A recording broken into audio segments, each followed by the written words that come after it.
అందరికీ నమస్కారము. ఈ వీడియోలో నేను కుమారి పూజ ఎలా చేయాలి, ఎప్పుడు చేయాలి, ఏ వయసు పిల్లలకి చెయ్యాలి, దసరా నవరాత్రుల్లో ఏ రోజున ఈ పూజ నిర్వహించాలి, ఈ పూజ చేయటం వల్ల మనకి కలిగే ఫలితాలు ఏమిటి అన్న విషయాలను తెలుసుకుందాం.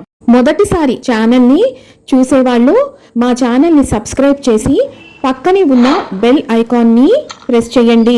దీనివల్ల మీకు రానున్న ఆధ్యాత్మిక వీడియోస్ అన్నీ కూడా నోటిఫికేషన్ ద్వారా మీకు అందుతాయి. అలాగే మీరు ఎటువంటి వీడియోని మిస్ కాకుండా చూడగలరు. మా వీడియోస్ మీకు నచ్చినట్లయితే లైక్ చేయండి, షేర్ చేయండి. దసరా నవరాత్రులలో అమ్మవారి రూపాలలో బాలా త్రిపుర సుందరి అలంకారము. బాల అంటే చిన్నపిల్ల అని అర్థం. అమ్మవారు మొదట మన ఇంట్లో చిన్నపిల్ల రూపంలో వస్తుంది. చిన్నపిల్లలు అమ్మవారి బాలా త్రిపుర సుందరి ప్రతిరూపాలే.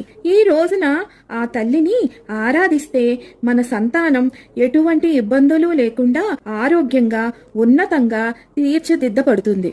అంతేకాకుండా సంతానం లేని వారికి సంతాన సౌభాగ్యాలు కూడా లభిస్తుంది.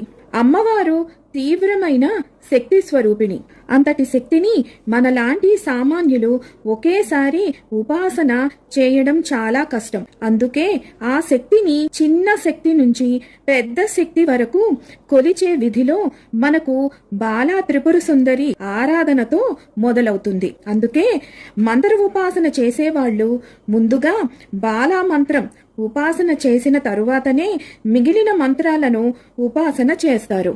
బాలా త్రిపుర సుందరీ దేవి అమ్మవారి ఆవిర్భావం ఎలా జరిగిందో ఇప్పుడు చూద్దాం. చిన్నపిల్లలు చిన్న విషయాలకు ఎలా సంతోషిస్తారో అలాగే ఆ తల్లి కూడా బాలా రూపంలో అంతగానే సంతోషిస్తుంది. పూర్వం బండాసురుడు అనే రాక్షసుడికి 32 మంది సంతానం.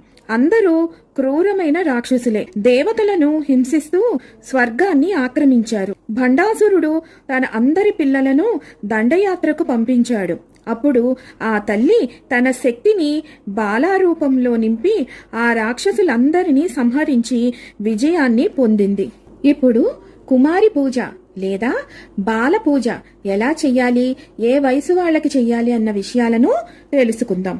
ఈ పూజను 2 ఏళ్ల వయసు నుంచి 10 ఏళ్ల వయసు ఉన్న పిల్లలకు చేస్తారు. కొన్ని ప్రాంతాలలో ఈ కుమారి పూజను 9 రోజుల పాటు నిర్వహిస్తారు. మొదటి రోజున ఒక బాలికతో ప్రారంభించి సంఖ్య ఒక్కొక్కటిగా పెంచుకుంటూ 9వ రోజున 9 మంది బాలికలకు ఈ పూజను నిర్వహిస్తారు. 2 సంవత్సరాల పాపకు గనక పూజ చేస్తే వారిని కుమారిగాను, 3 సంవత్సరాల పాపని త్రిమూర్తిగాను, 4 సంవత్సరాలైతే కళ్యాణిగాను, 5 సంవత్సరాలైతే రోహిణిగాను, 6 సంవత్సరాల పాపని కాళికగాను, 7 సంవత్సరాలైతే చండికగాను, 8 సంవత్సరాలైతే శాంభవిగాను, 9 సంవత్సరాలైతే దుర్గగాను, 10వ సంవత్సరం పాపనైతే సుభద్రగాను కొలిచి అమ్మవారి రూపంగా పూజిస్తారు. ఇలా 9 రోజులు పూజ చెయ్యలేని వాళ్ళు అష్టమి రోజున గాని, నవమి రోజున గాని, లేదా బాలా త్రిపుర సుందరీ దేవి అలంకారం రోజున గాని ఈ పూజను ఒక కన్యకు నిర్వహించవచ్చును. కుమారి పూజ చెయ్యాలనుకున్న వాళ్ళు పూర్తి ఆరోగ్యవంతురాలైన కుమారిని ఎంచుకొని పూజించాలి. పెద్దలు చెప్పిన దాని ప్రకారం బ్రాహ్మణ కన్యకు ఈ పూజ కనుక చేస్తే మనకు ఉన్న అన్ని కోరికలు నెరవేరుతాయి. అదే క్షత్రియ కన్యకు పూజ చేస్తే మనకు కీర్తి ప్రతిష్టలు లభిస్తాయి. వైశ్య కన్యను పూజిస్తే భోగభాగ్యాలు, శూద్ర కన్యను పూజిస్తే మగ సంతానము కలుగుతుంది. ఈ కుమారి పూజలో ఔన్నత్యాన్ని ఎరిగిన అగస్త్యుని భార్య లోపాముద్ర ఈ పూజను విధిగా చేసిందంట. ఇప్పుడు పూజా విధానం తెలుసుకుందాం. ముందుగా పూజ చేయవలసిన కుమారికి తలస్నానం చేయించాలి. ఆ బాలికను పట్టు వస్త్రాలతో, వివిధ రకాల ఆభరణాలతో, తల నిండా పూలతో అలంకరించాలి. కాళ్లకు పసుపు రాసి పారాణి పెట్టాలి. ఆ బాలికను సాక్షాత్తు బాలా త్రిపుర సుందరీ దేవి స్వరూపంగా భావించి మనసారా అన్ని అలంకారాలు చేయాలి. ఆ తరువాత బొట్టు, గంధం, గాజులు వేయాలి.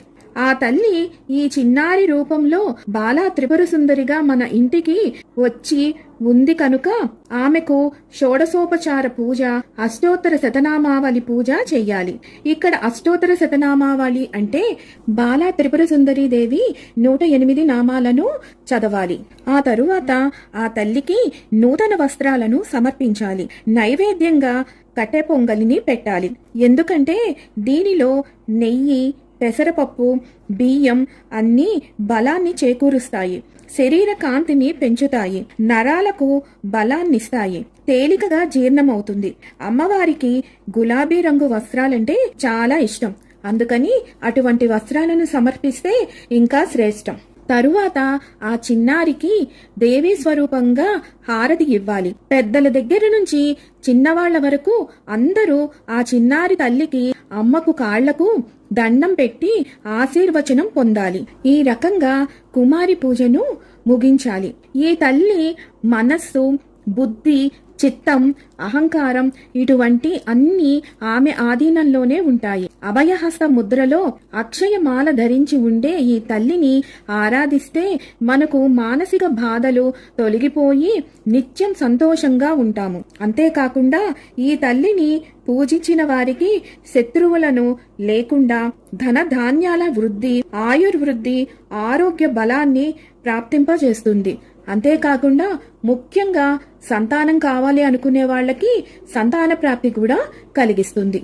ఇప్పుడు బాలా మంత్రం తెలుసుకుందాం. బాలా త్రిపుర సుందరి త్రిపురైశ్చైచ విద్మహే కామేశ్వరైచ ధీమహి తన్నో బాల ప్రచోదయాత్. ఈ మంత్రాన్ని తప్పనిసరిగా ఈ రోజున పఠించాలి. ఇవండి కుమారి పూజ, బాల పూజ యొక్క వివరాలు, విశిష్టత. విన్నారు కదా? మరొక వీడియోతో మళ్ళీ మిమ్మల్ని అందరినీ కలుసుకుంటాను. సర్వం ఈశ్వరార్పణమస్తు. స్వస్తి.